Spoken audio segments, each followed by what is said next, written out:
أعوذ بالله من الشيطان الرجيم. بسم الله الرحمن الرحيم. الحمد لله رب العالمين، والصلاة والسلام على سيد الأنبياء والمرسلين، على سيدنا ونبينا شفيع ذنوبنا طبيب نفوسنا حبيب قلوبنا بالقاسم محمد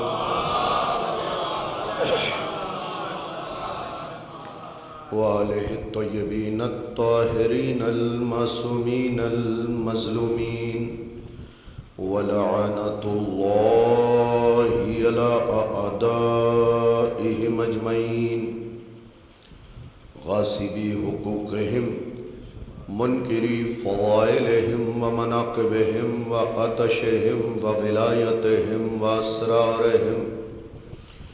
أما بعد، فقد قال الله تبارك وتعالى في كتابه الكريم: أصدق الصادقين وقوله الحق. بسم الله الرحمن الرحيم. وآتوا النساء صدقاتهن نحلا. صلوات بجمع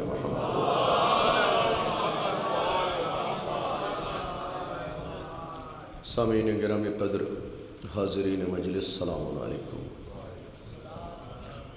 اجازت ہو تو لب کھولوں، عقل و خرد کے میزان میں تاریخ و احادیث کے گوہر تولوں، مودت بھری سماعت کو عقیدت کے دھاگے میں پرو لوں، منتشر ذہنوں میں مناقب کے رس کھولوں، تب جا کے لفظ کی لاج رکھنے والی بی بی سیدہ کی شان میں کچھ بولوں.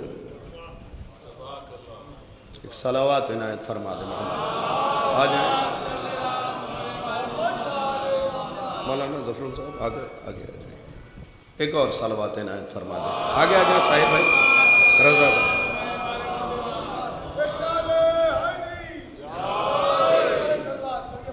اللہم صلی علی محمد وآل محمد وعجل فرجہ. سامعین، میں نے سورہ نساء ترتیب ظاہری کے اعتبار سے جو چوتھا سورہ ہے، اس کی چوتھی آیت کی تلاوت کا شرف حاصل کیا ہے، وہ بھی صرف ایک جز.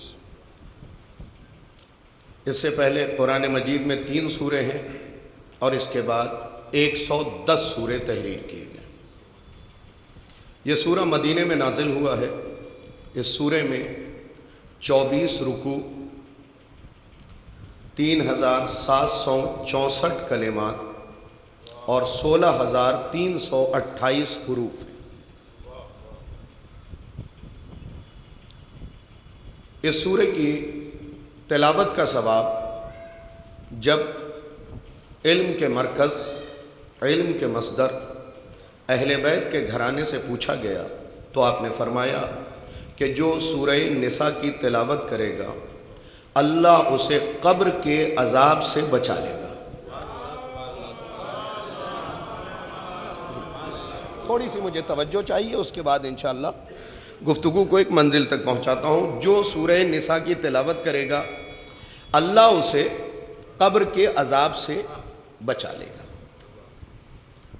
پھر سوال کیا گیا، مولا اگر ہم سورہ نساء کی تلاوت کریں تو کیا فائدے ہیں؟ کہ اگر سورہ نساء کی تلاوت شب جمعہ کرو گے تو خدا شک کی بیماری سے بچا لے گا.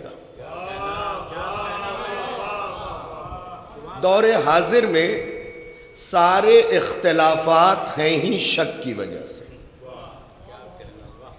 اس لیے کہ دل صاف نہیں ہے، دل میں ایک شبہ ہے کہ یہ میرا دوست ہے کہ نہیں، یہ میرا بھائی ہے کہ نہیں، یہ پڑوس کا حق ادا کر رہا ہے یا نہیں، یہ رشتوں میں کھرا اتر رہا ہے یا نہیں۔ ساری بیماریاں اور سارے اختلافات شک کی وجہ سے ہیں۔ اہل بیت نے فرمایا سورہ نساء کی تلاوت کرو تاکہ شک دور ہو جائے، رشتے مضبوط ہو جائیں۔ نیا بھائی سارا معاملہ ہی شک کی بنیاد پہ ہے۔ اہل بیت نے کہا لو ہم تمہیں نسخہ بتائے دیتے ہیں، تم سورہ نساء کی تلاوت کرو، دل سے شک دور ہو جائے گا۔ پھر فوائد القرآن میں یہ تحریر ہے کہ اگر صبح صادق کے بعد سورہ نساء کی تلاوت کرو گے تو دل سے وسوسہ دور ہو جائے گا۔ اب شاید جو لوگ خاموش رہیں وہ وسوسے سے واقف نہیں۔ دیکھیے بہت سے شعبے ایسے ہیں کہ اگر اس میں وسوسہ داخل ہو جائے تو ان کی پوری زندگی بیکار ہو جائے گی۔ جیسے ڈاکٹر کے دل میں اگر وسوسہ آ گیا تو پھر وہ علاج کرنے سے قاصر ہے۔ عالم کے دل میں اگر وسوسہ آ گیا پھر وہ مسئلہ بتانے سے قاصر ہے۔ اس لیے کہ جس کے دل میں وسوسہ ہے وہ مسئلہ صاف کیا بتائے گا، سوچے گا خود کہ صحیح بتایا ہے یا نہیں بتایا ہے۔ تو ہمارے مذہب میں بھی ایک عالم دین گزرے ہیں آیت اللہ تبتی، ان کے ہاں وسوسے کا مرض داخل ہو گیا، انہوں نے کہا معبود اس سے بہتر تھا اٹھا لیتا، یہ وسوسہ کیوں آیا میرے دل میں؟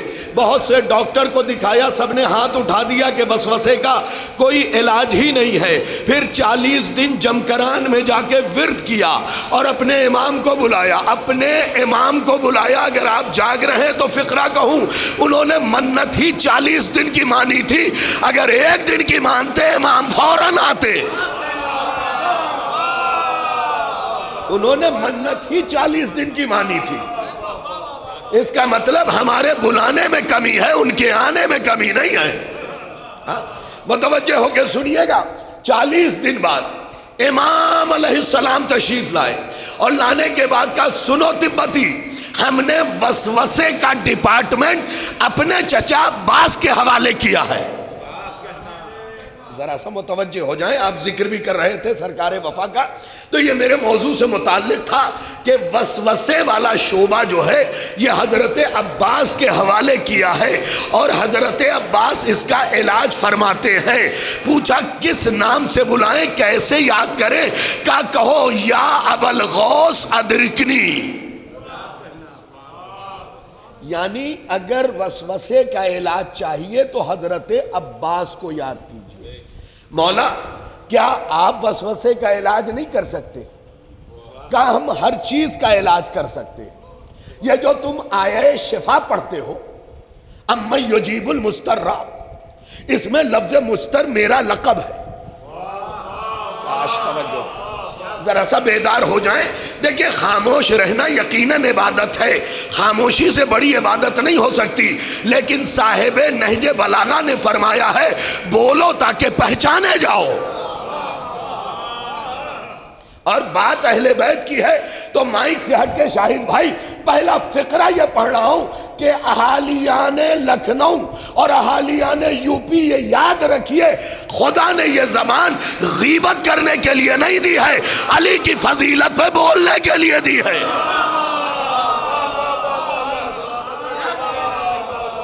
کمال یہ ہے کہ یا علی، کمال یہ ہے، اللہم صلی علی محمد وآل محمد واجل فرج، کمال یہ ہے کہ غیبت کے وقت رکتی نہیں اور فضیلت پہ چلتی نہیں۔ فضیلت اہل بیت پہ بولیے تاکہ جب قبر میں آپ کی زبان خاموش ہو تو علی آپ کی طرف سے بولے۔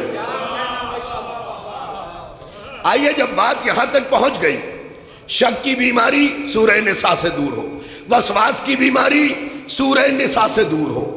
اگر 3 دن روزانہ کسی بیمار کے پاس بیٹھ کے سورہ نساء کی تلاوت کی جائے، چوتھے دن اچھا ہو جائے گا، لیکن شرط ہے سورہ پہ یقین بھی ہو، ورنہ یاد کیجئے ایک جنگ میں مولا کائنات کے پاس ایک شخص آیا، کہنے لگا یا علی میرا ہاتھ کٹ گیا ہے، کہا ڈھونڈ کے لاؤ، ڈھونڈ کے لایا، علی نے کچھ پڑھا اپنی عبارت کے اور دم کر کے ہٹایا تو ہاتھ جڑ گیا تھا۔ اس نے کہا یا علی آپ کو خدا کا واسطہ بتا دیجئے آپ نے پڑھا کیا ہے؟ علی نے کہا چلے جاؤ تمہارا ہاتھ جڑ گیا ہے۔ کہا نہیں یا علی بتائیے۔ علی نے مسکرا کے فرمایا میں نے سورہ حمد کی تلاوت کی ہے۔ اس نے حیرت میں پوچھا سورہ حمد سے ہاتھ جڑ جاتا ہے؟ پھر ٹوٹ کے گر گیا۔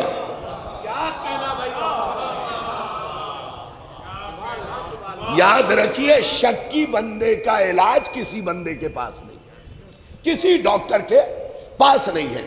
اب جو میں نے آیت کی تلاوت کی ترجمہ سن لیجئے، اور آج کی اس اہم ترین گفتگو کا موضوع ہے مہر فاطمی، اور ظاہر صاحب اس موضوع کی ضرورت ہے تاکہ زمانے کو پتہ چلے کہ جس کے مہر کو ہم استعمال کر رہے ہیں ہم اس کا حق ادا کر رہے ہیں یا نہیں،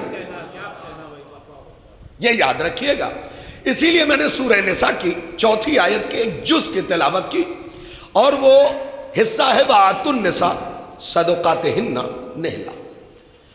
پروردگار کہتا ہے چونکہ حکم خدا ہے اس لیے یہ ترجمہ ہے، اپنی ازواج کو ان کا حق مہر خوشی خوشی دے دو۔ یہ آیت ہے، روایت نہیں کہ آپ کہہ دیں ضعیف ہے، کیونکہ تھوڑے سے پڑھے لکھے لوگ اہل بیت کی فضیلت کی ہر روایت کو ضعیف بتاتے ہیں۔ دو ہی قسم کے لوگ آپ کو اہل بیت پہ انگلی اٹھاتے ہوئے ملیں گے، یا جو بالکل انگوٹھا ٹیک ہو، یا جو علم سے 2-4 کلومیٹر آگے نکل چکا ہو، آگے نکل چکا ہو۔ ایسے ہی لوگ جو درمیانے لوگ ہیں انہیں آپ کبھی بھی شکوہ شکایت اہل بیت کے سلسلے سے کرتے ہوئے نہیں دیکھیں گے۔ یہ کمال ہے صاحب۔ بگڑتا انسان کب ہے؟ جب ظرف چھوٹا ہو اور سنبھالنے کی جگہ نہ ہو۔ کاش توجہ کیا ہوتا۔ یاد رکھیے 5ویں امام نے فرمایا، کوئی آیا کہنے لگا مولا دعا کیجئے کہ خدا مجھے علم دے۔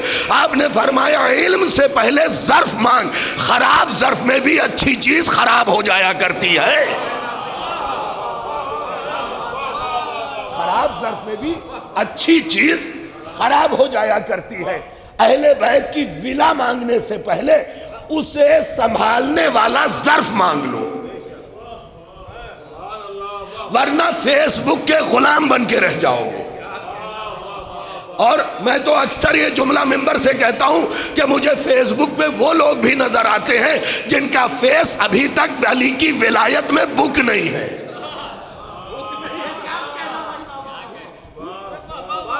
جنہیں کوئی کام نہیں ہے وہ فیس بک پہ بخراتی فرما رہے ہیں، کوئی کام نہیں ہے، وہ فیس بک پہ بخراتی فرما رہے ہیں، یہ مومن ہے، وہ کافر ہے، وہ منافق ہے، وہ مرتد ہے، یہ فلاں ہے، وہ ڈھکا ہے۔ صاحب اپنا ایمان پہلے صحیح کیجئے، دوسرے کے ایمان پہ بعد میں بات کیجئے، اپنے گھر کو سنبھالیے۔ فیس بک پہ پردے پہ لیکچر دینے والا پوری فیملی کے بے پردگی کا شکار۔ پہلے خود کو بدلیے جناب علی۔ اب یہاں سے گفتگو سنیے، آپ کی خدمت میں پیش کرتا ہوں مہر فاطمی۔ پروردگار نے کہا اپنی ازواج کو اس کا حق مہر خوشی سے دے دو، عطا کر دو فوری طور پہ۔ یہ حکم پروردگار ہے، چونکہ حکم اس کا ہے لہذا ناراض ہو کے نہیں ماننا ہے۔ اب نایا بھائی مجھے انصاف سے بتائیے، میں یہ سوچ رہا تھا کہ سارے مجمع نے اس آیت کے ترجمے پہ داد کیوں نہیں دی، پھر خود ہی اس سوال کا جواب بھی میں نے ڈھونڈا کہ جن بندوں نے شادی کے پہلے ہی دن اپنی زوجہ کے سامنے ہاتھ جوڑ کے کہا ہو مہر معاف کر دیجئے. معاملہ یہی ہے شاہد صاحب، جن لوگوں نے پہلے دن ہی ہاتھ جوڑ کے کہا ہو مہر معاف کر دیجئے، وہ مہر دینے والی آیت پہ کس طریقے سے بول سکتے ہیں؟ کیونکہ بزرگوں نے کہا ہے جب رگ دبی ہو تو آواز نہیں نکلتی ہے. جب رگیں دبی ہو تو آواز نہیں نکلتی ہے. آپ مہر دے دیجئے.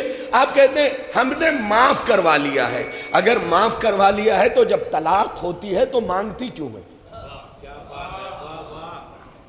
اور ہم مولوی تو ٹھہرے مظلوم، بہت اطمینان سے آگے کی طرف بڑھوں گا، ہم مولوی تو ٹھہرے ہی مظلوم. ہمیں تو شادی کے موقع پہ ایک جھوٹ پہ سائن کرنا پڑتا ہے. اور وہ جھوٹ کیا ہے؟ مولوی صاحب کو بلا کے لائے، نکاح پڑھوایا، گواہوں سے بھی سائن کروایا اور مولوی صاحب سے بھی کروایا. پوچھا گیا حق مہر کیا ہے؟ کہا مہر فاطمی. یاد رکھیے اہالیان یو پی کسی کی باپ میں سکت نہیں ہے، کسی کے باپ میں اتنی ہمت نہیں ہے کہ وہ مہر فاطمی ادا کر سکے. ذرا سا بولیے گا. اس لیے کہ جہاں آپ بیٹھے ہیں وہ بھی مہر فاطمی ہے. بھئی میں نے تو فقرہ پڑھ دیا ہے، جہاں آپ بیٹھے ہیں وہ بھی مہر فاطمی ہے. جہاں آپ نے 2 منزلہ گھر بنا رکھا ہے وہ بھی مہر فاطمی ہے. جہاں آپ نے بنگلو بنا رکھا ہے وہ بھی مہر فاطمی ہے. جہاں آپ نے رو ہاؤس بنا رکھا ہے وہ بھی مہر فاطمی ہے. جہاں آپ نے بلڈنگ بنا رکھا ہے وہ بھی مہر فاطمی ہے. جہاں کچا مکان ہے وہ بھی مہر فاطمی ہے. آپ کہیں گے اتنے سخت طریقے سے آپ کیوں کہہ رہے ہیں کہ یہ سب مہر فاطمی ہے؟ تو رسول اسلام بیٹھے ہیں، انبار یاسر روایت کرتے ہیں، رسول اسلام کہتے ہیں یا علی ان اللہ زوجک فاطمہ وجعل صداقہ الارض وجعل صداقہ الارض فمن مشا علیہا مبغضا لک مشا حراما. اے علی تمہاری شادی فاطمہ کے ساتھ خدا نے کروائی ہے اور یہ ساری زمین فاطمہ کو مہر میں دے دی ہے. متوجہ ہوا؟ یہ ساری زمین سیدہ کو مہر میں دے دی ہے. اب یہ بتائیے زمین کا اطلاق جس پہ بھی ہے وہ ہے سیدہ کے مہر میں. اب دنیا کہتی ہے کہ بھائی ہم محفل میں کیوں جائیں؟ بھائی گھر تمہارا مہر سیدہ میں ہے. یہ بتاؤ، آپ کہیں گے کہ مولانا کیسی بات کر رہے ہیں فرسودہ سی، اس گھر کے کاغذات میرے پاس ہیں تو چلو تھوڑا سا وقت میرے پاس بھی ہے. یہ بتاؤ تمہیں یہ زمین کس سے ملی؟ کہا میرے والد سے. میں نے کہا انہیں ان کے والد سے، انہیں ان کے والد سے، انہیں ان کے والد سے، انہیں ان کے والد سے، انہیں ان کے والد سے، انہیں ان کے والد سے، انہیں ان کے والد سے، انہیں ان کے والد سے. بات کرتے کرتے کرتے کرتے بات آ گئی ہم سب کے ابو جان حضرت آدم تک. میں نے ہاتھ جوڑ کے پوچھا سرکار یہ زمین آپ کی ہے؟ حضرت آدم نے مسکراتے ہوئے کہا میں تو کیئر ٹیکر ہوں. کاش توجہ کیا ہوتا، میں تو کیئر ٹیکر ہوں. میں نے کہا مطلب کیا؟ ہم تو یہ سمجھ رہے تھے زمین آپ کی ہے. کہا میری نہیں ہے، میں تو کیئر ٹیکر ہوں. کہا پھر؟ کہا حدیث قدسی جا کے دیکھو. اب میں نے حدیث قدسی تلاش کرنا شروع کیا، حدیث نے میری آنکھیں کھول دی. خدا کہہ رہا ہے لولا کا لما خلقت الافلاق، اے محمد اگر تم نہ ہوتے یہ کائنات نہ بناتا. بھئی ذرا سا بول لیجئے گا میرے ساتھ، اگر تم نہ ہوتے یہ کائنات نہ بناتا. اب میں اور چوکا، آگے حدیث نے کہا لولا علی لما خلقتو کا، اگر علی نہ ہوتے محمد تمہیں بھی نہ بناتا. ابھی میں چونک ہی رہا تھا، تیسری آواز آئی لولا الفاطمہ لما خلقتکما، اگر فاطمہ نہ ہوتی کسی کو نہ بناتا. تو میں نے کہا یا رسول اللہ یہ زمین آپ کی وجہ سے بنی؟ کہا میری وجہ سے بنی. میں نے کہا اس کا مطلب مالک آپ ہیں؟ کہا نہیں میں مالک نہیں ہوں. کہا پھر کا انتظار کرو، ایک دن عمار سے کہوں گا یا علی ان اللہ زوجک فاطمہ، حدیث کے راوی کون ہے؟ حضرت عمار، اے علی فاطمہ کی شادی تمہارے ساتھ خدا نے کروائی ہے، وجعل صداقہ الارض، اور یہ ساری زمین فاطمہ کو مہر میں دے دی ہے، مہر میں دے دی ہے، فمن مشا علیہ مبغضا لکا مشا حراما، تو جس کے دل میں بھی بغض فاطمہ ہے اس کا زمین پہ چلنا حرام ہے۔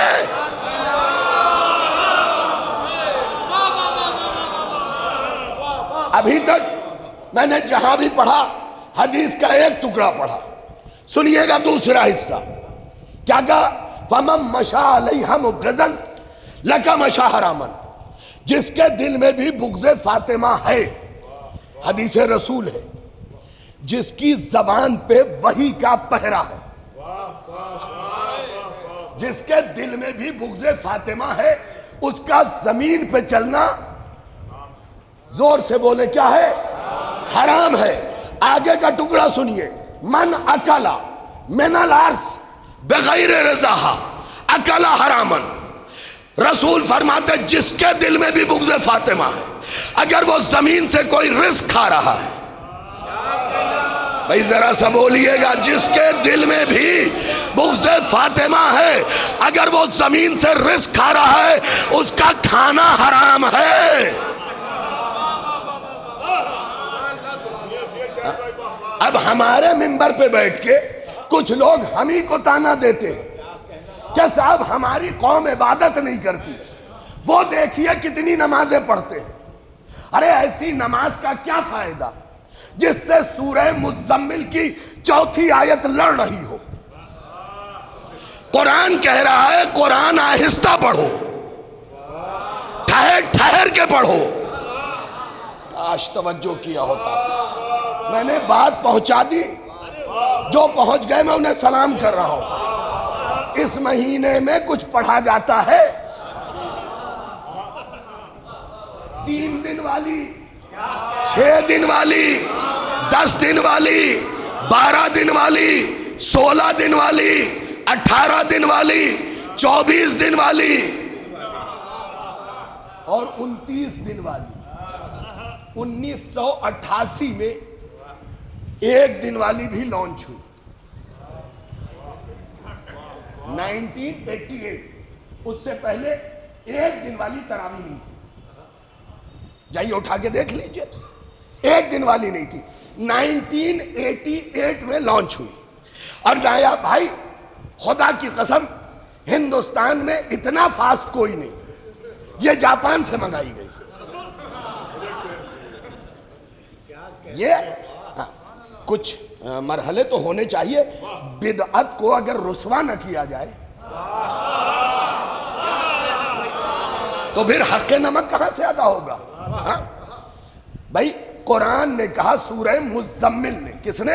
سورہ مزمل نے کہا قرآن ٹھہر ٹھہر کے پڑھو۔ تو اب یہ بتائیے 29 دن یہ آیت لڑ رہی ہے یا نہیں نماز سے؟ قرآن کہہ رہا ہے ٹھہر ٹھہر کے مجھے پڑھو، اور ہم سوپر فاسٹ۔ کاش توجہ کیا ہوتا آپ نے۔ ہاں میں نے ایک مجلس بھی پڑھی ہے، شاید یوٹیوب پہ پڑھی ہوگی، تراویح کی سرجری، اس کا عنوان ہی تھا، اور پوری ہسٹری بیان کی اس میں حدیث کی روشنی میں غیروں کی کتاب سے کہ کن لوگوں نے مانا کن لوگوں نے نہیں مانا۔ جس نے ایجاد کیا اس نے بھی، کتاب کا جملہ یہی ہے، کتنی حسین بدعت ہے، جائیے جا کے دیکھ لیجئے، اس نے بھی یہ کہا مولانا ظفر صاحب کتنی حسین بدعت ہے جس میں پڑھنا سونے سے بہتر نہیں ہے۔ بھئی کبھی کبھی سن لیا کیجئے، جس کا پڑھنا سونے سے افضل نہیں ہے۔ اب یہ خدا کی قسم بندہ بھی میری سمجھ میں آیا ہی نہیں، کبھی کہتا ہے نماز سونے سے بہتر ہے۔ بھئی جو لوگ تاریخ پہ نگاہ رکھتے ہیں وہ بولتے رہیں گے، کبھی کہتا ہے نماز سونے سے بہتر ہے، کبھی کہتا ہے سونا بہتر ہے نماز سے۔ جو آدمی خود ہی شک میں مبتلا ہو، اور شک کو قرآن نے رزق کہا ہے، اور رزق کا آسان ترجمہ ہے نجاست. تو میاں چادر تطہیر کو ماننے والے نجاستوں کو نہیں مانا کرتے ہیں. یہ یاد رکھیے گا، جو بھی سیدہ کی رضا کے بغیر رزق کھائے گا اس کا رزق کھانا حرام ہے. اب ہمارے منبر پہ بیٹھ کے دیکھیے، یہ شکوہ ہے. ہمارے ہی مولوی صاحب کہتے ہیں ہماری قوم کہاں نماز پڑھتی ہے. نماز تو وہ پڑھتے ہیں. صاحب رہنے دیجئے، اصلاحی کام ممبر سے نیچے کیجئے. ممبر ہے اہل بیت کی فضیلت کے لیے اور دشمنوں کو جواب دینے کے لیے. کاش توجہ کیا ہوتا آپ نے. بھئی یہ ممبر ہے اہل بیت کی فضیلت کے لیے، اصلاح تو آئیے میدان میں آ کے کیجئے نا. میدان میں آ کے کیجئے. ساری بخراتی ممبر پہ ہی کیوں فرما رہے ہیں؟ میدان عمل میں آئیے، پھر دیکھتے ہیں کہ آپ کی زبان میں کتنا اثر ہے. کاش توجہ کیا ہوتا آپ نے. اصلاح کیجئے لوگوں کے درمیان رہ کے. آپ ممبر سے مائک سے کہہ رہے ہماری قوم نماز نہیں پڑھتی. دیکھیے ان کی کتنی پڑھتی ہے. ارے صاحب کیا پڑھتی ہے؟ کیا پڑھتی ہے آپ مجھے بتائیں. کہاں قبول نماز؟ یار کسی چیز کے ٹکراؤ کے لیے، کسی چیز کے موازنے کے لیے، کسی چیز کے تقابل کے لیے جنس کا ایک ہونا ضروری ہے. شیروانی کا تقابل کرتے سے نہیں ہوگا اور کرتے کا مقابلہ شیروانی سے نہیں ہوگا. اب ہماری نماز کو ان کی نمازوں سے ملا رہے ہیں جن کی نماز میں قبلہ سے چہرہ ہی مڑ جائے. آج توجہ کیا ہوتا آپ نے. آپ کہہ رہے وہ دیکھیے وہ کتنی پڑھ رہے. ارے صاحب یہ بتائیے، میں لکھنؤ میں آیا، شاہد بھائی آپ کے ہاں آیا، آپ کے لڑکے علی سے میں نے خدا کی قسم وضو کا لوٹا چھینا، تھکا دیا، وضو کیا، مصلی بچھا کے آپ کے گھر میں زبردستی نماز پڑھی. پورا لکھنؤ کہے گا قبلہ نماز ہی نہیں ہوئی، کیونکہ غصبی زمین پہ نماز نہیں ہوتی ہے. بھائی جو پہنچ گئے میں انہیں سلام کر رہا ہوں، وہ لائق سلام ہے. غصبی زمین پہ نماز نہیں ہوتی ہے، نماز نہیں ہوتی ہے. اب انصاف سے بتاؤ، اگر فاطمہ راضی نہیں ہے تمہاری نمازیں کہاں؟ آپ ذرا سا ساتھ دیتے نا تو آج ایک اور سرجری کر دیتا، ایک اور سرجری کر دیتا. سنیے، تم ہمارا مقابلہ کرو گے، ہمارا تمہارا تقابل بنتا ہی نہیں، کیونکہ تقابل کے لیے جنس کا ایک ہونا ضروری ہے. ہم بنے اہل بیت کی بچی ہوئی مٹی سے، تم بنے کیچڑ سے. اگر میری بات غلط ہو، حدیث کی کتاب میں یہ جملہ نہ ہو کہ علی کے چاہنے والوں کو علیین سے بنایا گیا اور علی کے دشمن کو سجین سے بنایا گیا، اور سجین کہتے بدبودار کیچڑ کو. خدا کے لیے بنے مٹی سے ہو، کسی علی کے دشمن کے ساتھ زیادہ کاندھا نہ ملانا، ورنہ مٹی کا خاصہ ہے، ادھر کی ادھر چلی جاتی ہے، ادھر کی ادھر چلی جاتی.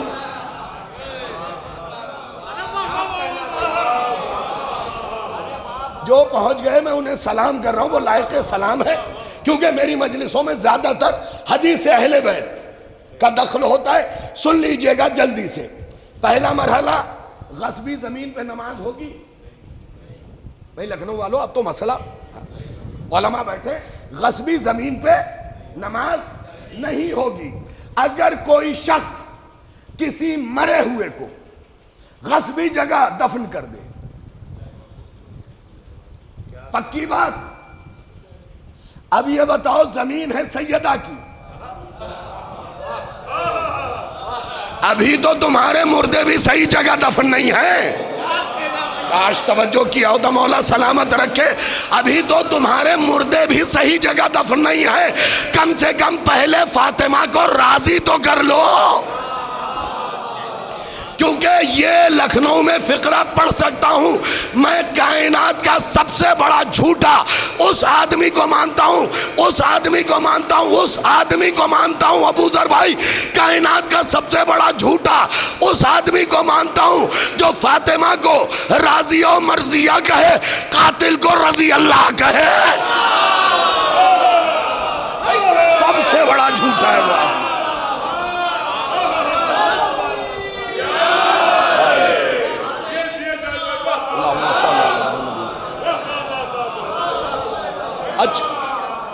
اچھا کان پکڑ کے پوچھ رہا ہوں، کچھ لوگوں نے نعرے کا جواب نہیں دیا، مولا بدل تو نہیں لیا ہے؟ یا علی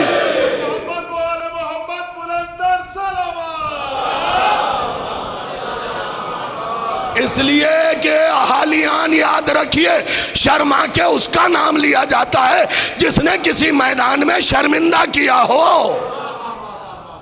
ہم نے کبھی حضور ان رہبروں کو مانا ہی نہیں جنہوں نے گھٹنے ٹیکے ہوں۔ کاش توجہ کیا ہوتا، کاش توجہ کیا ہوتا۔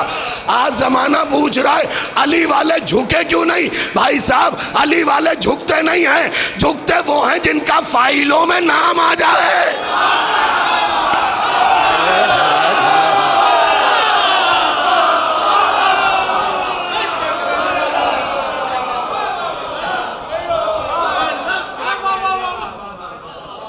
دیکھیے وہ لوگ بالکل نہیں بولے، بالکل نہیں بولے جنہیں حق بولنے کی عادت نہیں ہے۔ بالکل صاف ستھری بات کہہ رہا ہوں، اس لیے کہ جنگ جمل میں جاتے ہوئے علی نے کہا تھا، پوری زندگی نوجوانوں اس فقرے کو یاد رکھنا، جنگ جمل میں جاتے ہوئے علی نے کہا تھا کہ یاد رکھو زمانے والوں، کبھی بھی خدا کی قسم کیا فقرہ ہے علی کا، کبھی بھی حیثیت دیکھ کے حق نہ طے کرنا۔ کاش توجہ کیا ہوتا، کبھی بھی آپ بولیے نا، کبھی بھی حیثیت دیکھ کے حق نہ طے کرنا، حق دیکھ کے حیثیت طے کرنا۔ جنگ جمل پہ جاتے ہوئے کہا تھا کبھی بھی حیثیت دیکھ کے حق نہ طے کرنا۔ ضروری نہیں کہ ہر رکشے سے اترنے والا باطل ہو اور ہر جیکوار سے اترنے والا حق ہو۔ یاد رکھیے دولت معیار نہیں ہے حق کے لیے، معیار ہے گھٹنا نہ ٹیکنا۔ ساری دنیا ایک طرف، ہم ایک طرف۔ یا علی نے دنیا کو طلاق دیا۔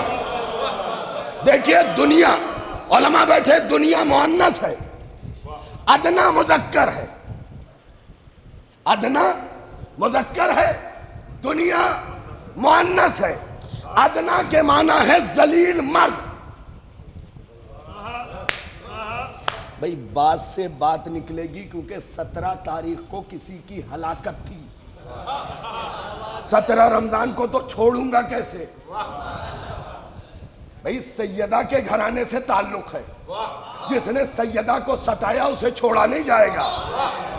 بھئی یاد رکھیے گا، حق نمک ادا کیجئے گا۔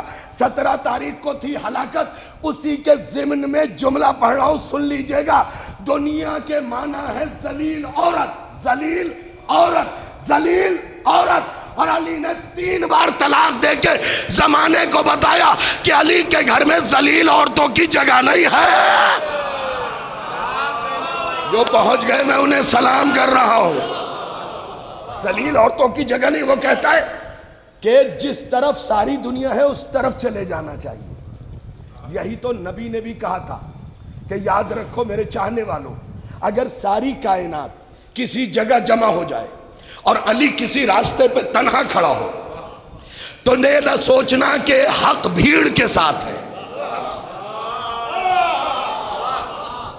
حق علی کے ساتھ ہے۔ حق کس کے ساتھ ہے؟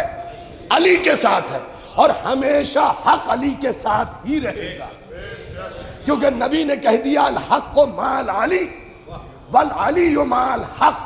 حق علی کے ساتھ ہے، علی حق کے ساتھ ہے۔ اللہم ادر الحق حیث مدار علی، میرے اللہ حق کو ادھر موڑنا جدھر علی موڑ رہا۔ کاش توجہ کیا ہوتا، کاش توجہ کیا ہوتا تو زمانہ ہمیں نہ سمجھائے کہ ہمیں کدھر رہنا ہے۔ اور ایک جملہ کہہ رہا ہوں مولانا شبر صاحب، بڑی قیامت کا، یاد رکھیے جو نسلی لوگ ہوتے ہیں نا اور اصل اصلی لوگ ہوتے ہیں، نسلی لوگ ہوتے ہیں، اور اصلی لوگ ہوتے ہیں وہ شیر کے مرنے پہ کتوں کے ساتھ کھڑے نہیں ہوتے ہیں۔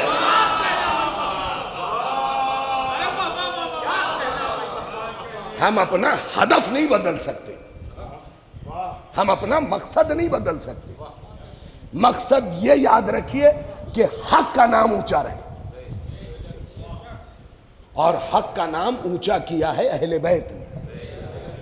ہم میں سے کسی میں اتنی جرأت نہیں کہ ہم اس پرچم کو بلند کر سکیں۔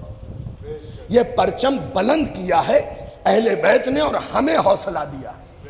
اسی لیے مولا کائنات نے جب علم کے سلسلے سے گفتگو کیا تھا تو آپ نے فرمایا تھا یاد رکھو زمانے کے لوگوں، کبھی بھی ہمارے پرچم کو جھکنے نہ دینا اور تنہا نہ چھوڑنا۔ یہ رسول نے التماس کی ہے، کس سے؟ لوگوں سے۔ ہمارے علم کو جھکنے نہ دینا، کبھی تنہا نہ چھوڑنا، ایسے کے ہاتھ میں نہ دینا جو معاہدہ توڑتا ہو۔ کاش توجہ کیا ہوتا آپ نے، جو معاہدہ توڑتا ہو ایسے کے ہاتھ میں نہ دینا۔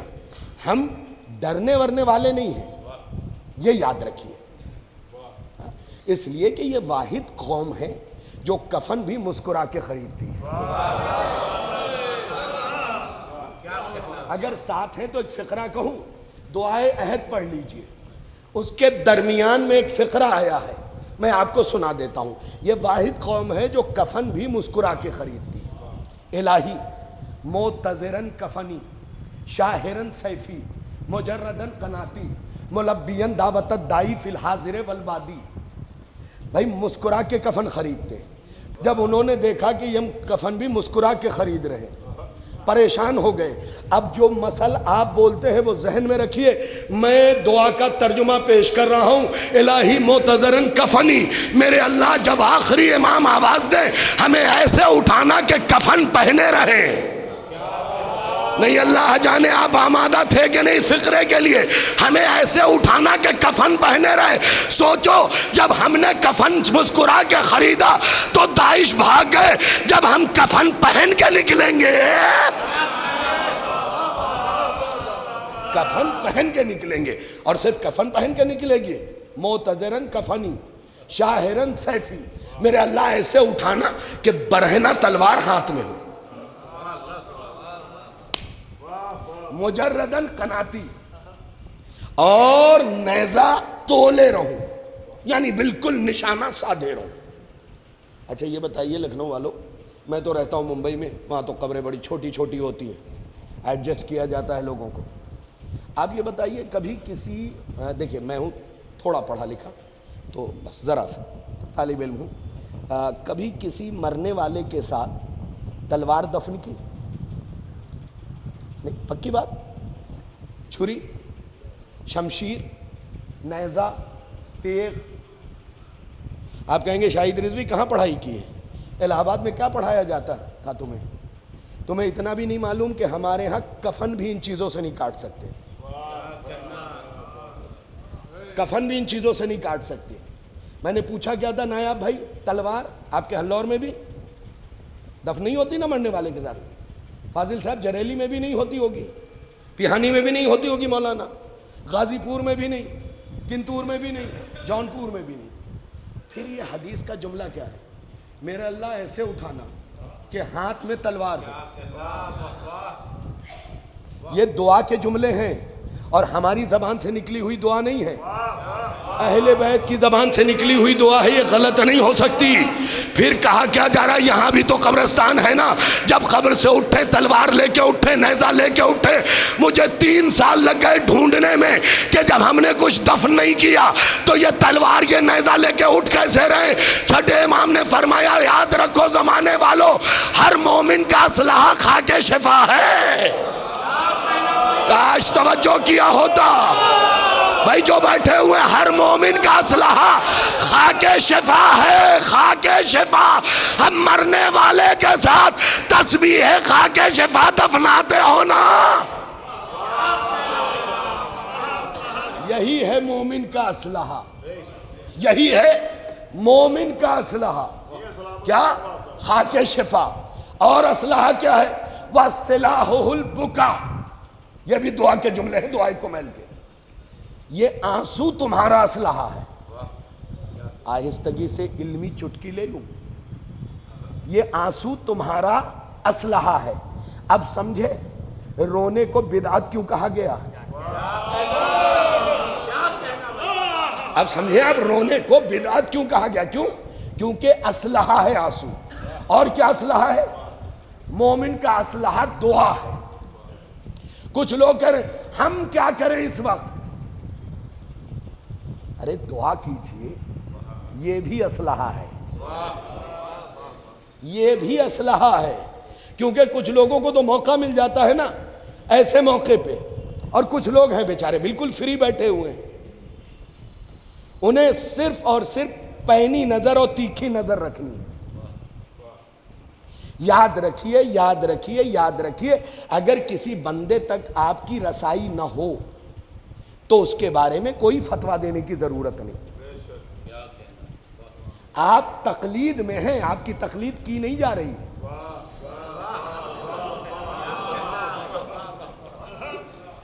آپ مفتی قسطنطنیہ نہ بنیے.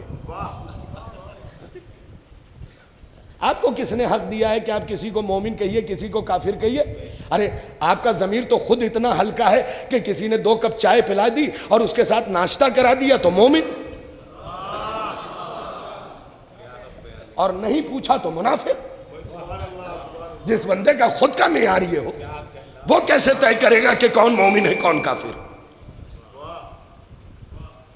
دیکھیے سوچ سمجھ کے، یہ وقت مل کے رہنے کا ہے. میری بات سے آپ سہمت ہیں؟ یہ وقت مل کے رہنے کا ہے.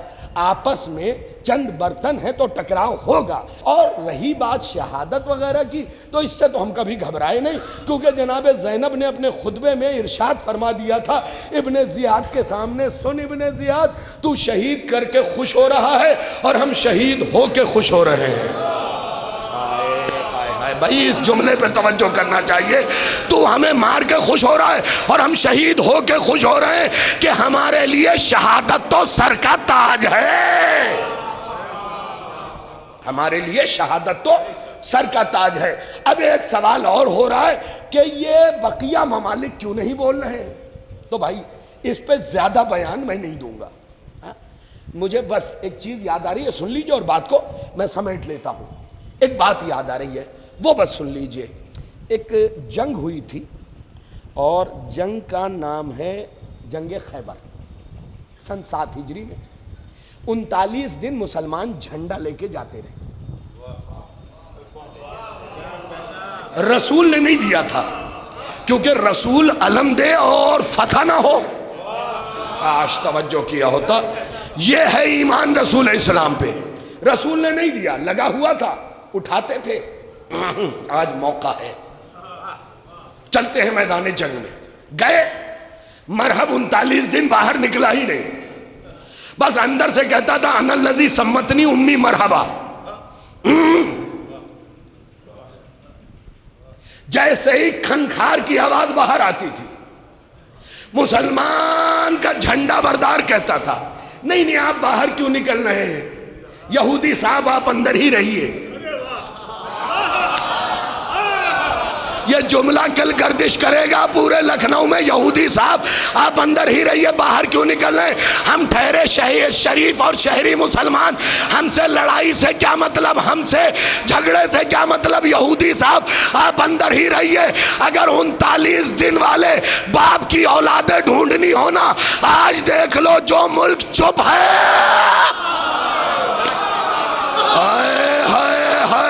اللہ اکبر، اللہ اکبر، اللہ اکبر.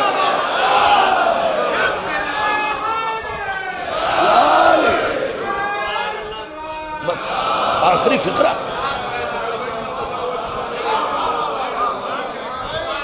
انتالیس دن یہی کہتے رہے نہیں آپ رہیے یہودی صاحب، ہم ٹھہرے شریف، آپ کیوں باہر آئیں گے، زحمت نہ فرمائیے، ہم واپس جا رہے ہیں.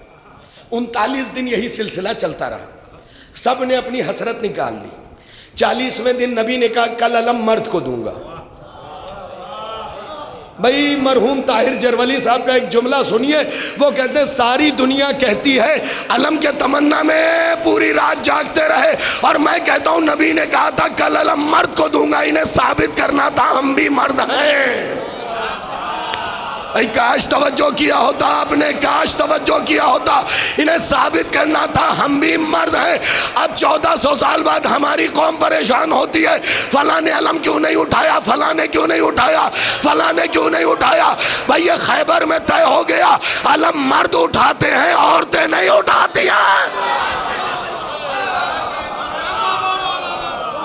علم مرد اٹھایا کرتے ہیں، مرد اٹھایا کرتے۔ اب 40ویں دن نبی نے بلایا، علی آئے۔ بہت خوبصورت فقرہ سن لیجئے گا، چونکہ ہندوستان میں رہتا ہوں اس لیے کبھی کبھی ہندی کا بھی استعمال کر لیتا ہوں۔ نبی نے جیسے ہی کہا یا دافعن نوائب یا قوت القوی یا مظہر العجائب یا مرتضی علی، نبی کا یہ چاہنے والا یعنی میرا مولا دلدل محشر خرام پہ بیٹھا اور ذوالفقار مردم شکار کو کمر میں لگایا، اور جیسے ہی نبی نے کہا یا مرتضی علی، علی نے آتے ہی کہا لبیک یا نبی۔ اب جو ہندی سمجھ لیں گے وہ مجھے داد دیں گے اس فقرے پہ۔ علی نے آتے ہی کہا لبیک یا نبی، اور اس کے بعد نبی کی طرف مسکرا کے کہا یا نبی اللہ، یا نبی اللہ، یا نبی اللہ، میں جنگ خیبر میں بھاگ لوں گا۔ صحابہ نے کہا ہم بھی بھاگ لیں گے۔ جو پہنچ گئے میں انہیں سلام کر رہا ہوں۔ مولانا شیر صاحب آگے آ جائیں۔ نبی کے اس ولی نے کہا کیا ہم جنگ خیبر میں بھاگ لیں گے، حصہ لیں گے؟ صحابہ نے کہا ہم بھی بھاگ لیں گے۔ جس کے بھاگ میں جو بھاگ، وہ میں لفظوں کا ذمہ دار ہوں۔ اب وہ برج پہ بیٹھا ہوا تھا، اس نے یوں دیکھا 8700 کا لشکر تھا خیبر میں، پورے 39 دن اتنے ہی آئے، ایک بھی مرا ورا نہیں۔ اب علی علم لے کے چلے، لشکر وہی تھا۔ اس کا مطلب علمدار بدلتا ہے تو حوصلہ بڑھتا ہے، علمدار بدلے گا تو حوصلہ بڑھے گا۔ علی علم لے کے چلے، یوں دیکھا، زائچہ کھینچا، اور کھینچنے کے بعد کود کے کہتا ہے مرحب بھاگ، مرحب بھاگ، مرحب بھاگ۔ مرحب تو اپنے تیور میں تھا۔ اس نے کہا سن، کسی مسلمان کی ماں نے اتنا دودھ نہیں پلایا جو مرحب کے سامنے آ کے لڑ سکے۔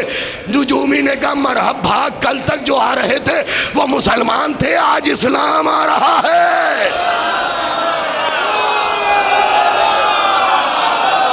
کل تک جو آ رہے تھے وہ مسلمان تھے، اسلام ہے۔ ہاں کچھ لوگوں کے چہرے میں دیکھ رہا ہوں مسلسل بیچارے فضیلت پہ بھی چپ بیٹھے ہوئے۔ اگر کسی گمبھیر سوچ میں ہے تو اللہ نجات دے۔ اور بھائی اور کیا کہوں، جو بندہ فضیلت اہل بیت پہ مسکرا نہیں سکتا، خدا اسے کبھی مسکرانے کا موقع نہ دے۔ اس لیے کہ خدیجہ کا نمک کھانے والا علی کی فضیلت پہ چپ رہ جائے۔ یا علی، یا علی، اللہم صلی اللہ علیہ وسلم۔ یہ جہاں بھی اہل بیت کی فضیلت سنیے بولیے، خوش ہوئیے، تاکہ پتہ چلے نمک حلالوں کا مجمع ہے۔ پڑھ دی علی کی فضیلت، چپ چاپ بیٹھے ہوئے، پھر کہتے مقدر میں خوشی نہیں ہے۔ ارے اہل بیت کی فضیلت پہ خوش نہیں ہوگے؟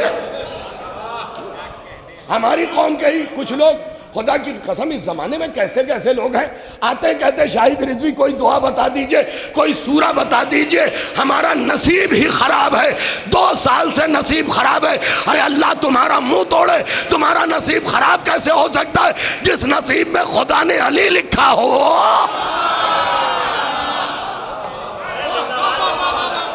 جس نصیب میں جناب سیدہ ہو۔ دنیا کا نہ ملنا نصیب کی خرابی نہیں ہے، اللہ تمہارا امتحان لے رہا ہے۔ کبھی کبھی تمہاری دعاؤں کے بعد بھی خدا اس لیے تمہیں دولت نہیں دیتا کہ کہیں تمہارے اندر کا چھوٹا سا فرعون باہر نہ آ جائے۔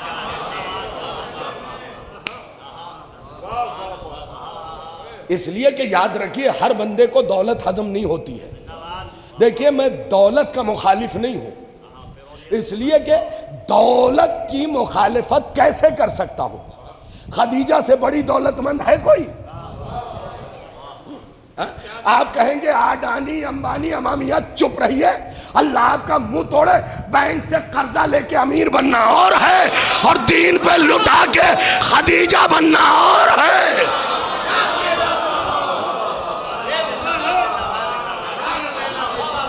چکروں میں پڑے ہوئے۔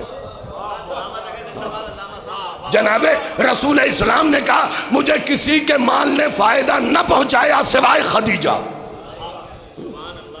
تم لے کے ٹہلتے رہو اپنے غنی روایتوں کی بیساکھی پر، چپ رہے آپ کی مرضی، تم اپنے غنی روایتوں کی بیساکھی پہ لے کے ٹہلتے رہو، ہم اس غنی کو اپنی جوتی کے تلے بھی نہیں رکھتے۔ تم کہتے ہو فلاں کا مال فلاں کا مال فلاں کا مال، ارے جب شیب ابی طالب میں 3 سال اہل بیت پتہ چباتے رہے تمہارے مالدار کہاں مر رہے تھے؟ کہاں مر رہے تھے تمہارے مالدار؟ یاد رکھیے ہماری قوم مخالفت ہے اس دولت کی جو ہندا کے گھرانے کے صدقے میں ملے، ایمان بیچ کے ملے۔ دعا کیا کرو خدا وہ دولت دے جو خدیجہ کی دولت کے بدولت، پھر برکت ہوگی۔ ہوتا کیا ہے ہمارے معاشرے میں تھوڑی سی دولت ملی، عمدہ گاڑی خریدی، اچھا جب تک دولت نہیں ملی تھی مجلسوں میں بھی جلدی آتے تھے، مسجد میں بھی اللہ اکبر سے پہلے پہنچ جاتے تھے، اب سب سے آخر میں آ کے رومال یوں رکھ کے بیٹھ جاتے۔ کوئی اگر ایسے ہو تو برا نہ مانے گا، میری پڑھی ہوئی بات کو ویکتی وشیش کوئی نہ لے، اور اگر اس اہم سوچنا کے بعد بھی کوئی کہتا ہے شاہد رضوی میرے اوپر مجلس پڑھ گیا ہے، تو یاد رکھیے لکھنؤ والوں میں معافی نہیں مانگوں گا، جہاں گڈھا تھا پانی وہیں مرا ہے۔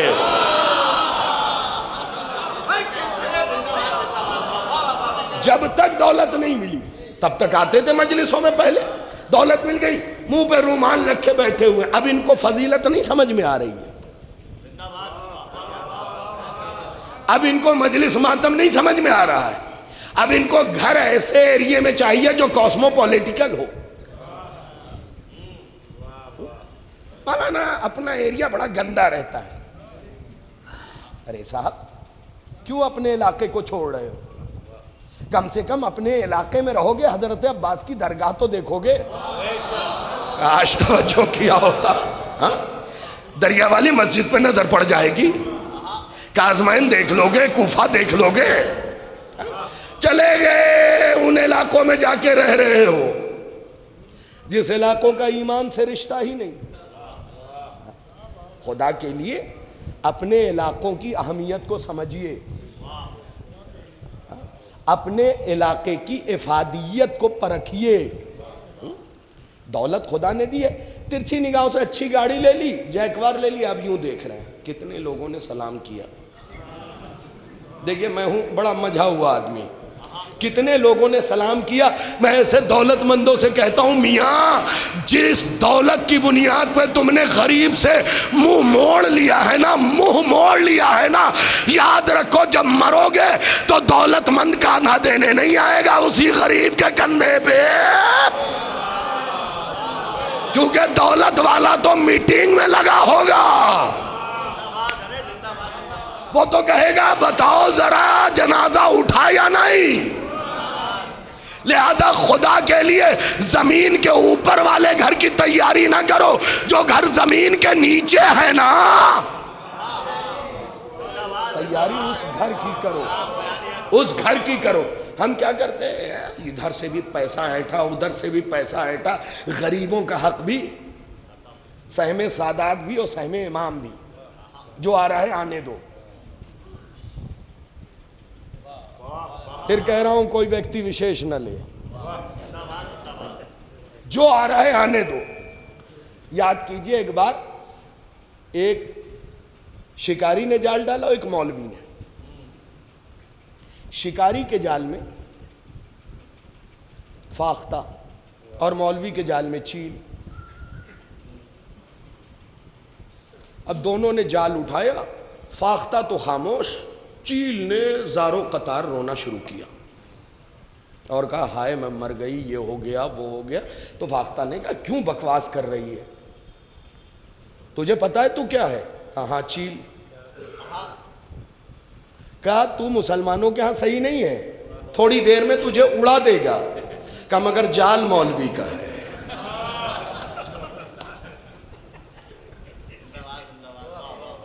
مگر جال مولوی کا ہے، ویکتی وشیش کوئی نہ لے۔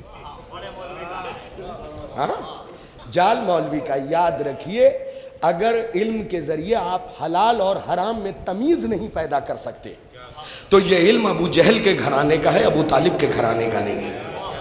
کاش توجہ کیا ہوتا آپ نے۔ میں نے بات اپنی سمیٹ لی، وہ علم ابو جہل کے گھرانے کا ہے۔ دولت پہ فخر نہ کیجیے۔ کچھ لوگوں کی عادت ہوتی ہے، رمضان کا مہینہ مولانا شیر صاحب آیا مسجد کے باہر کھڑے، روزے سے ہو، روزہ رکھا۔ یاد رکھیے اس شخص کے لیے یہ پوچھنا حرام ہے روزے سے ہو جو 11 مہینے یہ نہیں پوچھ سکتا کہ کچھ کھایا ہے۔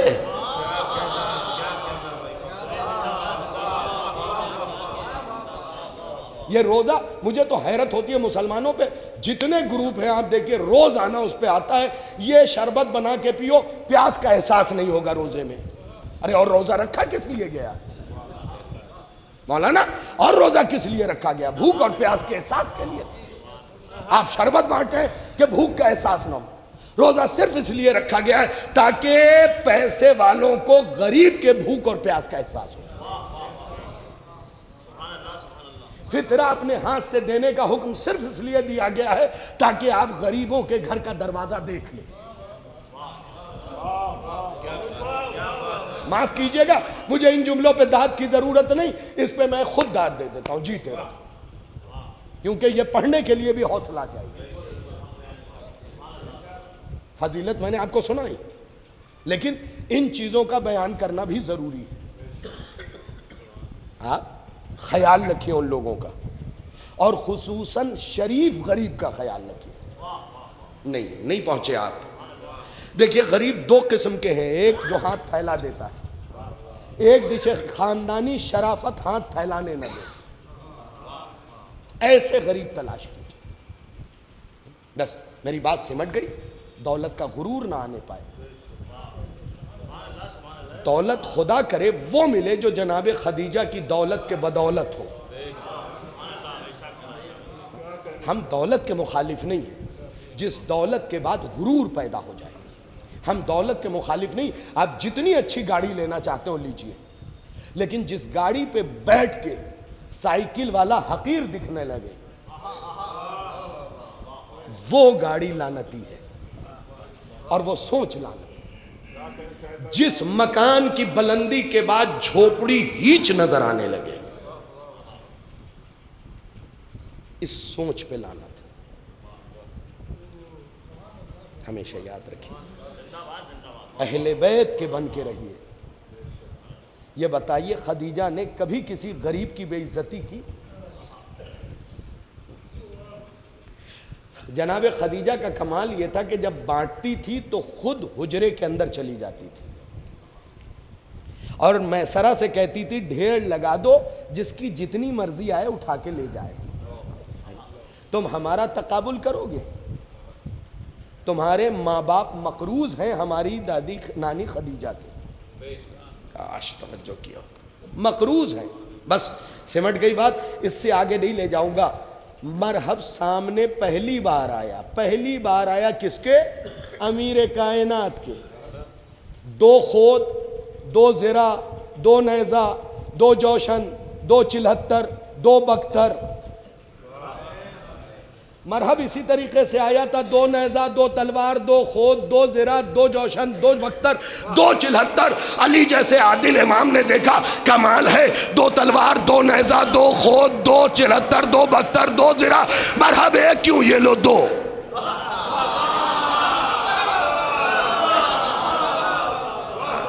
اب یہاں پہ ایک مغالطہ جسے دور کر رہا ہوں، منبر سے بھی کچھ لوگ کہتے ہیں کہ مرحب نے جیسے ہی یہ کہا نلذی سمتنی امی حیدرہ، میری ماں نے میرا نام حیدر رکھا، میری ماں نے میرا نام مرحب رکھا ہے، تو علی نے پلٹ کے کہا نلذی سمتنی امی حیدرہ، میری ماں نے میرا نام حیدر رکھا ہے۔ یہ سن کے مرحب جانے لگا اور اس نے کہا، کیا کہا؟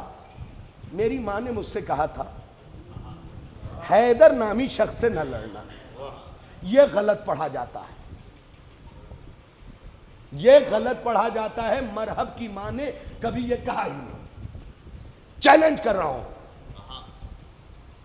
نایاب بھائی، چیلنج کر رہا ہوں، میں بھی آدھے بال تھے تب تک یہی سنا، پھر تحقیق کی کہ آخر یہ ماجرا کیا ہے، ماجرا کیا ہے۔ مرحب کی ماں نے یہ کہا ہی نہیں تھا سب سے لڑنا، حیدر سے مت لڑنا، کیونکہ یاد رکھیے اہالیہ نے لکھنؤ، ماں اگر شریف ہونا بیٹا علی سے لڑنا ہی نہیں آتا ہے۔ کاش توجہ کیا ہوتا، کاش توجہ کیا ہوتا۔ جو بیٹھے رہ گئے مجھے نہیں معلوم کہ کیوں چپ رہ گئے۔ ماں اگر شریف ہونا بیٹا علی سے لڑنا ہی نہیں آتا، یہ نبی کی حدیث ہے۔ علی سے لڑنے کے لیے ماں کا خراب ہونا ضروری ہے، ماں کا خراب ہونا ضروری ہے۔ جملہ بدل کے پڑھ رہا ہوں، ماں خراب ہو تو بیٹا علی سے لڑنے آتا ہے، ماں خراب ہو تو بیٹا علی سے لڑنے آتا ہے۔ میں سر پکڑ کے بیٹھ گیا، ماں خراب ہو تو بیٹا علی سے لڑنے آتا ہے۔ میں سوچ میں پڑ گیا، ماں خراب ہو تو بیٹا علی سے لڑنے آتا ہے۔ وہ اماں کتنی خراب تھی جو علی سے لڑنے آ گئے۔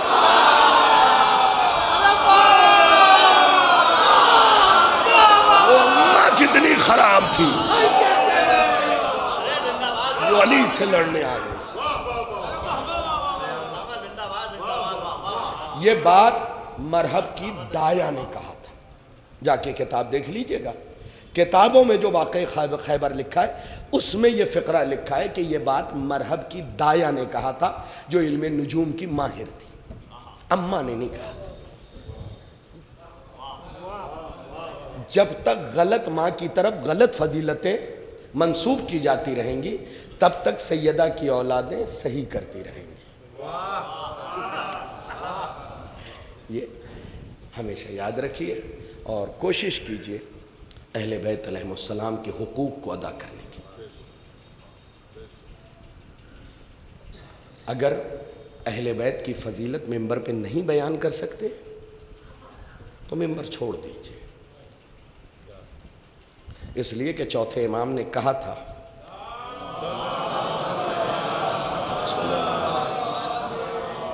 کیا اجازت ہے کہ میں اس لکڑی کے ڈھانچے پہ چلا جاؤں؟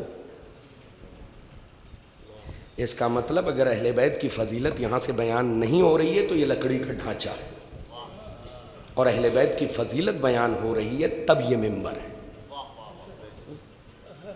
ہاں اصلاح کیجئے، اصلاح کے لیے کسی نے نہیں منع کیا، لیکن اصلاح کا عصا لے کے نہ بیٹھیے، فضیلت بیان کر کے دل ہموار کیجئے پھر اصلاحی باتیں کیجئے۔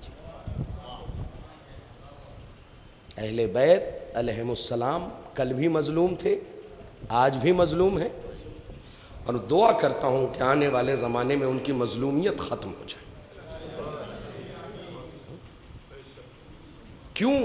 کیوں زمانہ اتنا بدل گیا تھا کہ علی کو اپنی فضیلتیں کنویں میں منہ ڈال کے بیان کرنی پڑتی۔ علی کے چاہنے والوں نے کیوں علی کی فضیلتیں کنویں میں منہ ڈال کے بیان کی؟ اس کا مطلب لوگ علی کے فضائل کے دشمن تھے۔ خدا کے لیے کسی کو بھی بلائیے، کہیے آپ جتنا سمجھانا ہو سمجھائیے، لیکن علی کی فضیلتیں ضرور بیان کیجیے، زمانے کو بتائیے تو کہ علی کیا ہے۔ نبی سے عبداللہ ابن عمر نے کہا تھا کیا واقعاً علی کی اتنی فضیلتیں ہیں جتنی بیان کی جا رہی ہیں؟ تو آپ ممبر پہ غیظ و غضب کے عالم میں گئے اور فرمایا ماں بالو اقوامن، کیا ہو گیا ہے پاگل قوم کو جو علی کی فضیلت پہ انگلی اٹھا رہی ہے۔ اس کا مطلب نبی کی نگاہ میں وہ قوم دیوانی ہے جو علی کی فضیلت پہ انگلی اٹھا. اپنی مجلسوں کو زینت دو علی کی فضیلت سے, اہل بیت کے ذکر سے. اہل بیت کا ذکر نہیں ہے, مجلس نہیں. بس سمٹ گئی بات. اہل بیت علیہم السلام,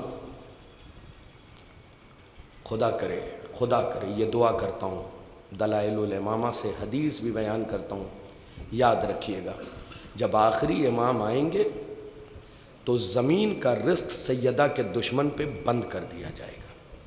جا کے پڑھ لیجئے گا کتاب. اور انہیں حکم دیا جائے گا کہ آج سے اپنا رزق کوڑے کے ڈھیر سے تلاش کرو. ابھی کیا ہے, جسے دیکھیے وہ اہل بیت کی فضیلت پہ انگلی اٹھاتا ہے اور کہتا ہے مجھے سیدہ کا یہ معجزہ سمجھ میں نہیں آیا. یاد رکھو, معجزہ کہتے ہی اسے ہیں جو سمجھ میں نہ آئے. جو سمجھ میں آ جائے وہ معجزہ نہیں ہے. علی اگر تمہاری 4x4 کی کھوپڑی میں آ جائے نا تو وہ علی نہیں ہے. تمہارا بھائی تو تمہاری سمجھ میں آتا نہیں, علی کیا سمجھ میں آئے گا. محمد کے بھائی کو سمجھ لو گے, جس کے قدم محمد کے دوش پہ ہو تم اسے سمجھو گے. جس کے لیے محمد نے کہا ہو تیری مثال علی ویسے ہی میرے لیے ہے جیسے بدن کے لیے سر. دوسری جگہ کہتے ہیں تیری مثال ویسے ہی ہے جیسے بدن کے لیے روح. تیسری جگہ کہتے ہیں تیری مثال ویسے ہی ہے جیسے چراغ اور لو. کتنی حدیثیں بیان کی ہیں رسول اسلام نے, کتنی حدیثیں جناب سیدہ کے لیے بیان کی ہیں. لیکن فضیلت اگر زیادہ ہے تو مصیبت بھی زیادہ ہے.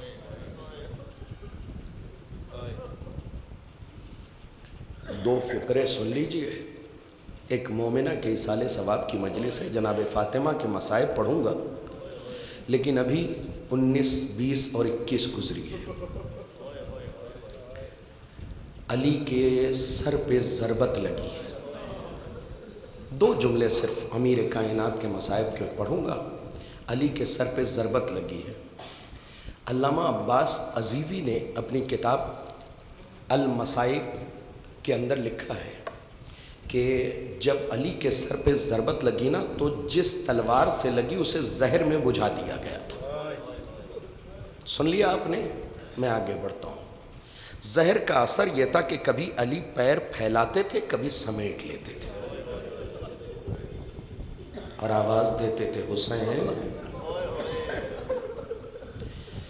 میرا بدن اندر سے گرم ہو رہا ہے. عام زہر اہل بیت کو نہیں دیا گیا ہے عزادارو. کربلا میں بھی جو اسلحے آئے تھے نا وہ زہر میں بجھائے ہوئے آئے تھے.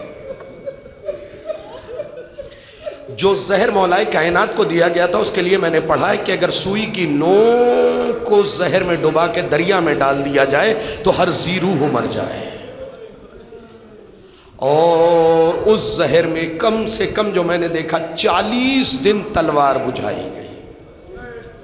جب علی کے سر پہ وہ ضربت لگی, میں نے جو دیکھا کہ صرف سر نہیں کٹا, پیشانی یہاں تک کٹ گئی تھی علی کی. نہیں میں نے بتا دیا, آپ نے سن لیا. میرا پڑھنا آسان, آپ کا سننا آسان. یہاں تک علی کا سر کٹ گیا تھا. اس کا مطلب صرف ہڈیاں نہیں کٹی تھی, علی کا مغز دو پارا ہو گیا تھا. جب امام حسن, امام حسین اور علی کے بیٹے مسجد میں پہنچے نا تو جلدی سے کپڑے سے علی کے کٹے ہوئے سر کو باندھا گیا. جب باندھا جا رہا تھا نا, علی عباس کی طرف دیکھ رہے تھے اور بلک بلک کے رو رہے تھے. حسین مولا نے پوچھا بابا آپ عباس کی طرف کیوں دیکھ رہے ہیں؟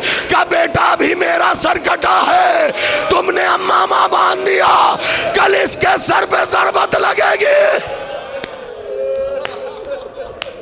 گرز کی ضربت لگے گی.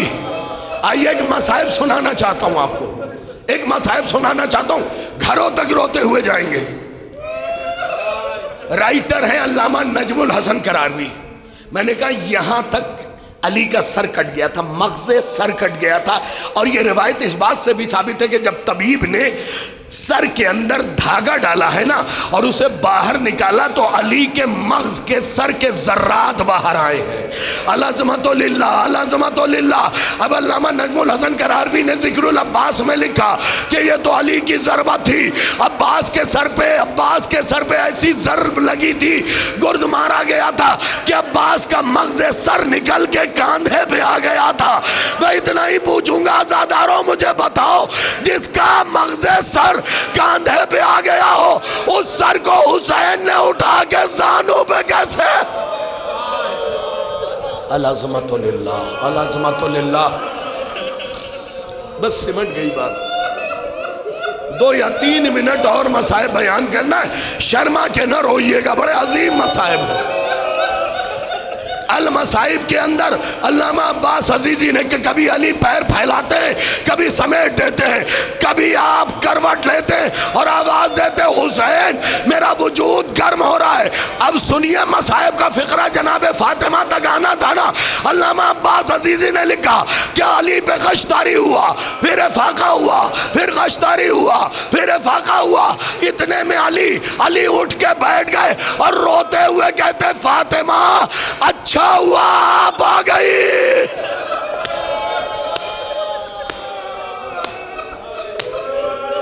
یہ وہ مصائب تھے جو مجھے سنانا تھا۔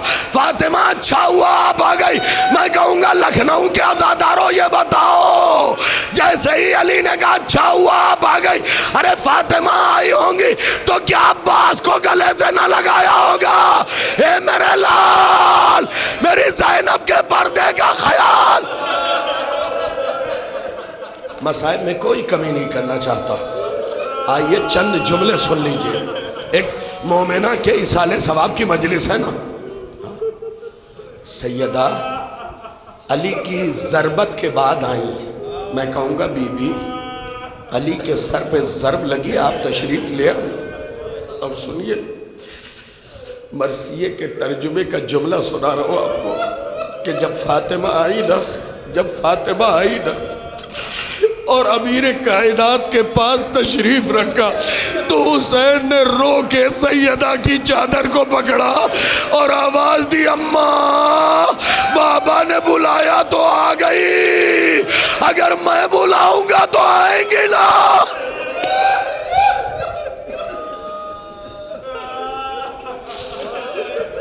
بابا اے اماں بابا نے بلایا تو آپ آ گئی، اگر میں بلاؤں گا تو آئیں گے نا۔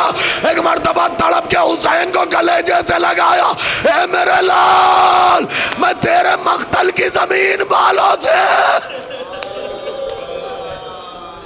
سنیے عزاداروں 2 منٹ اور مسائب پڑھوں گا، تیرے مقتل کی زمین بالوں سے صاف کروں گی۔ کون سیدہ؟ کون سیدہ؟ جانے والی ماں تھی، بچیاں ہیں، پرسے کا جملہ ان کے لیے کہہ رہا ہوں، میرے لال میری بچیاں، تمہاری اماں اس دنیا سے گئی تو کسی نے تمہیں ڈرایا اور دھمکایا نہیں۔ جناب زینب کے بارے میں حافظ کفایت حسین صاحب، یہ نام تو آپ نے سنا ہوگا نا، حافظ کفایت حسین صاحب جناب زینب کے بارے میں فرماتے ہیں کہ جب علی کے گھر پہ حملہ ہوا نا اس کے بعد زینب نے کئی دن کوئی کلام نہیں کیا۔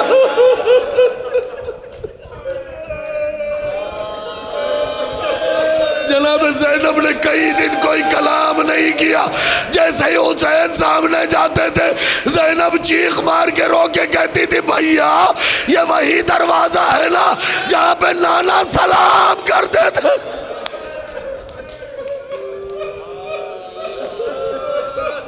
عزاداروں آخری فقرہ بیان کر رہا ہوں، سن لیجئے گا، بڑا عظیم فقرہ ہے۔ یہ کب کے مسائب پڑھ رہا ہوں، کب کے مسائب پڑھ رہا ہوں۔ آپ یہ سوچ کے اونچی آواز میں رویا کیجئے کہ جس پہ رو رہے ہیں نا انہیں رونے نہیں دیا گیا ہے، انہیں بھائی رونے نہیں دیا گیا، بلکہ جب حسین روتے تھے نا علی کہتے تھے بیٹا آستین منہ میں ڈالو، یہ ظالم تمہاری اونچی آواز۔ العظمت للہ، العظمت للہ۔ آخری فقرہ سارے مسائب۔ ایک نوجوان نے مجھ سے کہہ دیا تھا آج کے دوپہر کے وقت فون پہ کہ وہ جو سرکار وفا کے مصائب تھے نا بی بی سیدہ کے حوالے سے، وہ ضرور سنا دیجئے گا. لیجئے سنا دیتا ہوں. کبھی کبھی کچھ مصائب ایسے ہوتے جنہیں زبان پہ لانے کی ہمت نہیں ہوتی ہے. جب جناب سیدہ اس دنیا سے چلی گئی اور ایک زمانے کے بعد عباس کی ولادت ہوئی، سن لیجئے گا، جب عباس تھوڑے بڑے ہوئے نا تو ایک دن جناب زینب نے عباس کے بالوں میں شانہ کرتے ہوئے کہا، بھیا اے میرے چادر کے ضامن، اماں آپ کو بہت مانتی تھی.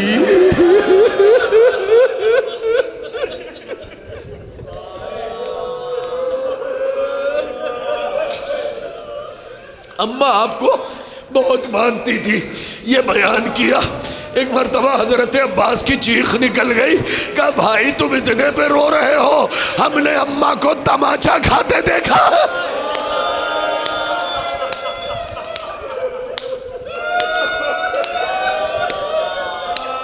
غیرت دار شیعہ بیٹھے ہیں، فقرہ سن لیجئے گا. اس دن ایک ماں مر جاتی ہے جب کوئی اس کی بیٹی کے سامنے اس کے چہرے پہ تماچا لگا دے.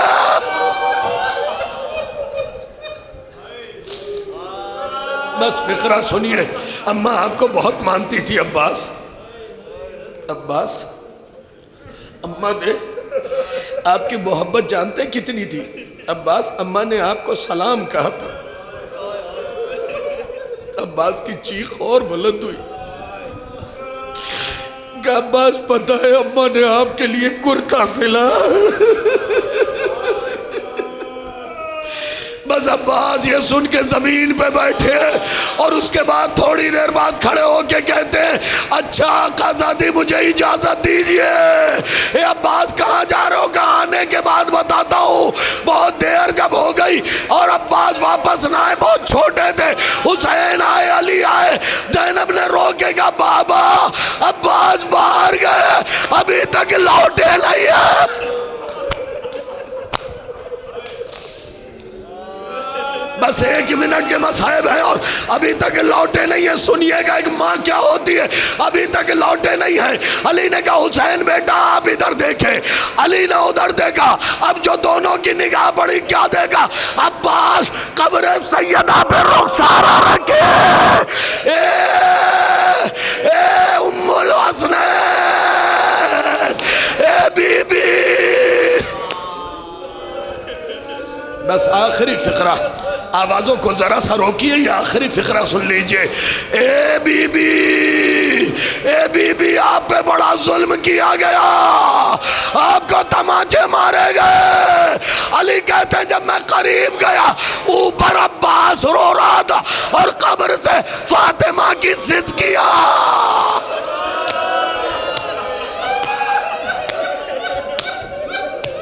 آواز آئی علی، عباس کو سنبھالیے. ارے بس آخری فقرہ سنو گے کیا کہا؟ عباس نے قبر چھوڑتے ہوئے کہا اے اماں جب پسلیاں ٹوٹی تھی گردہ کیوں سلا؟ اماں